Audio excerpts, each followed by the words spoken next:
జాతీయ చేనేత దినోత్సవం సందర్భంగా బాపట్ల జిల్లా చీరాల నియోజకవర్గంలో సీఎం చంద్రబాబు పర్యటించారు.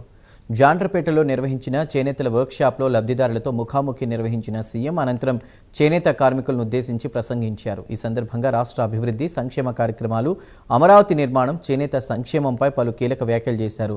చేనేతల సంక్షేమానికి తమ ప్రభుత్వం కట్టుబడి ఉందని సీఎం చంద్రబాబు స్పష్టం చేశారు. ఎన్నికల హామీ మేరకు మెగా డిఎస్సి నిర్వహించామని, దీనిపై కొందరు అసత్య ప్రచారం చేస్తున్నారని విమర్శించారు.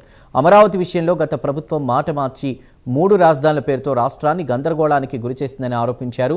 చీరాల సమీపంలో విమానాశ్రయం నిర్మించే ఆలోచన ఉందని, ఈ ప్రాంతాన్ని పర్యాటక కేంద్రంగా అభివృద్ధి చేస్తామని సీఎం ప్రకటించారు.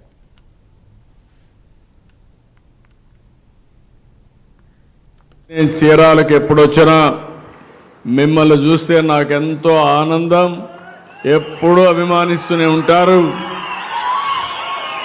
అలాంటి చీరాలకు ఈరోజు రావడం నా అదృష్టంగా నేను భావిస్తున్నా. నా ఆత్మ బంధువులు మీ ద్వారా ఒక పవిత్రమైన కార్యక్రమానికి నాంది పలికాం. అదే మీరు చూస్తే చేనేత సేవలో ఎలిజిబిలిటీ ఉండే ప్రతి ఒక్క వ్యక్తికి 25,000 రూపాయలు ఇచ్చే కార్యక్రమానికి ఇక్కడికి రావడం నా అదృష్టంగా భావిస్తున్నానని చెప్పి మీకు తెలియజేస్తున్నా. స్వదేశ ఉద్యమ స్ఫూర్తిని గుర్తు చేసుకునేలా ఆగస్టు 7వ తారీఖున మనం జాతీయ చేనేత దినోత్సవాన్ని జరుపుకుంటున్నాం. ఇది మరుపురాని రోజుగా ఉండాలనే ఉద్దేశంతోనే నేతన్న సేవలో కార్యక్రమాన్ని ప్రారంభించాం.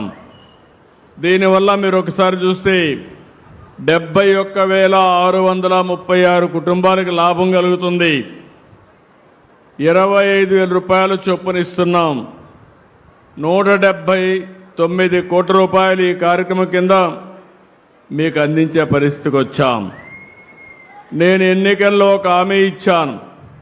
ఆ రోజు నేను చెప్పింది సంక్షేమం, అభివృద్ధి, సుపరిపాలనకు నాంది పలుకుతామని ఆ రోజు చెప్పాం. దాని ప్రకారమే